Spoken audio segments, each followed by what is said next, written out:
हे friends, welcome back. इस video के अंदर राजेश एक्सपोर्ट के करंट चार्ट पैटर्न और फाइनेंशियल्स के बारे में डिटेल में समझने वाले हैं कि स्विंग ट्रेडिंग और लॉन्ग टर्म के लिए खरीदना चाहिए, बेचना चाहिए या होल्ड करना चाहिए। यह वीडियो यूट्यूब के एक रिक्वेस्ट के द्वारा मैं बना रहा हूं। फ्री में डीमैट अकाउंट ओपन करना चाहते हैं, लिंक नीचे डिस्क्रिप्शन पे है। साथ पाइए इस चैनल की तरफ से 50 रुपीज तक का स्टॉक बिल्कुल फ्री। तो चलिए सीखते हैं एक साथ। तो जैसे कि आप स्क्रीन पे देख पा रहे हैं, ये राजेश एक्सपोर्ट का वन डे का चार्ट है। वन डे के चार्ट में ये लॉन्ग टाइम से एक बुल फ्लैग के अंदर था और एक बुल फ्लैग जनरली एक ट्रेडिंग रेंज का फॉर्मेशन भी होता है। तो यहाँ पे मल्टीपल टाइम्स इसने इस रेंज के अंदर फॉर्मेशन करने की कोशिश किया है और 2 बार इसने ब्रेकआउट करने की भी कोशिश किया है, मगर यहाँ पे फेल हो गया है।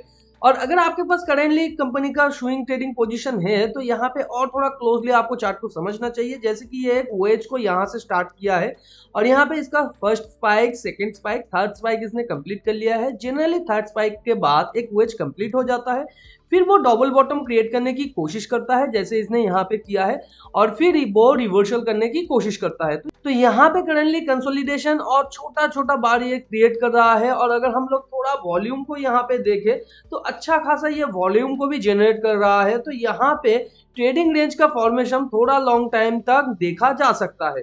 तो करंट सिचुएशन में जो यहाँ पे स्टॉप लॉस बन रहा है आपका 480 के आसपास, यानी ये जो स्विंग लो है इसके नीचे, इसे अगर तोड़ दे तो नेक्स्ट स्टॉप लॉस जो बनेगा 420 टू 435 के आसपास, जो कि है इसके नीचे। और उसे अगर तोड़ देता है तो नेक्स्ट आपका स्टॉप लॉस बनेगा 350 टू 70 के आसपास, जो कि है ये जो स्विंग लो है इसके नीचे। और यहाँ पे फर्स्ट टेक प्रॉफिट आपके लिए बन सकता है 560 के आसपास, जो कि है ये जो स्विंग पॉइंट हाई है इसके आसपास। इसे अगर तोड़ देता है नेक्स्ट आपको मिलेगा 670 के आसपास, जो कि है ये स्विंग टॉप। और उसे अगर तोड़ दे तो 840 टू 1030 के आसपास मिलेगा, जो कि है ये जो एरिया है इसके आसपास, यानी वेज का टॉप। और यहाँ पे अगर आपके पास स्विंग ट्रेडिंग पोजीशन नहीं है तो आपको थोड़ा सा कंपनी के फाइनेंशियल्स को समझना पड़ेगा अगर आप नया पोजीशन क्रिएट करना चाहते हैं तो क्वार्टर ऑन क्वार्टर यहाँ पे रेवेन्यू को आप देख सकते हैं लगातार इसका इंक्रीज हो रहा है ईयर ऑन ईयर बेसिस पे। इसका सिंपली मतलब है जून के करंट क्वार्टर में जो रेवेन्यू है पिछले साल के जून के क्वार्टर से ज्यादा है, मगर पिछले क्वार्टर से ये कम है। यहाँ पे आप देख सकते हैं ऑपरेटिंग प्रॉफिट मार्जिन में थोड़ा सा यहाँ पे प्रॉब्लम है, क्योंकि आप देख सकते हैं ओवर द टाइम इसका जो ऑपरेटिंग प्रॉफिट के साथ साथ ऑपरेटिंग प्रॉफिट मार्जिन भी लगातार घटता गया है, जिसका इफेक्ट यहाँ पे कंपनी की शेयर प्राइस के अंदर आपको दिखाई दे रहा है। लॉन्ग टर्म एक कंसोलिडेशन या ट्रेडिंग रेंज के अंदर ये चला गया।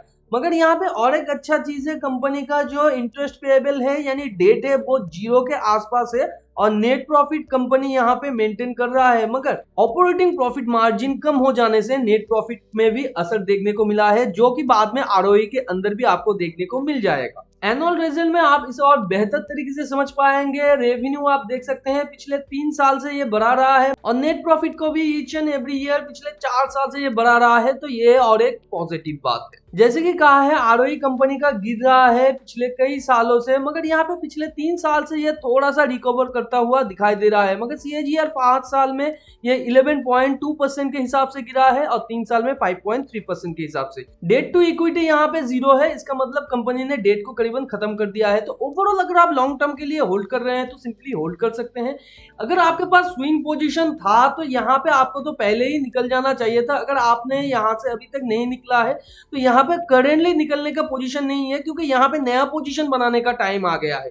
तो नया पोजीशन का टाइम कब बनेगा अच्छे तरीके से, जब ये 2-3 बिग यहाँ पे बुल कैंडल क्रिएट करेगा, थोड़ा सा पुल बैक करेगा, फिर ऊपर जाने की कोशिश करेगा पिछले टाइम स्विंग हाई को तोड़ के, या अगर ये अचानक कुछ छोटा छोटा बार क्रिएट करके ये पिछले टाइम का जो स्विंग हाई है उसे तोड़ के ऊपर जाके सस्टेन करके फिर ऊपर जाने की कोशिश करता है, तो यहाँ पे भी आपके लिए लॉन्ग टर्म स्विंग पोजीशन बन सकता है। और जिसके पास ऑलरेडी स्विंग पोजीशन है, अगर कंपनी का शेयर 420 टू 35 का लेवल तोड़ के नीचे जाने की कोशिश करता है हाई मोमेंटम के साथ, और यहाँ पे थोड़ा सा कंसोलिडेट करने के बाद वो मोमेंटम स्टार्ट होता है, तो यहाँ पे फर्दर ये जितना भी यहाँ पे प्राइस एक्शन किया है नीचे उतना भी कर सकता है। मगर ये 20 टू 30% ही पॉसिबल है, इससे ज्यादा इसका प्रोबेबिलिटी नहीं है। और अगर आप कंपनी के शेयर को लॉन्ग टर्म के लिए होल्ड करना चाहते हैं तो यहाँ पे मैं थोड़ा सा आपको बता देना चाहता हूँ, क्वार्टर ऑन क्वार्टर रिजल्ट के अंदर कंपनी को अपना जो ऑपरेटिंग प्रॉफिट मार्जिन है उसे इंप्रूव करना पड़ेगा, नहीं तो कंपनी का शेयर और भी बहुत दिनों तक यहाँ पे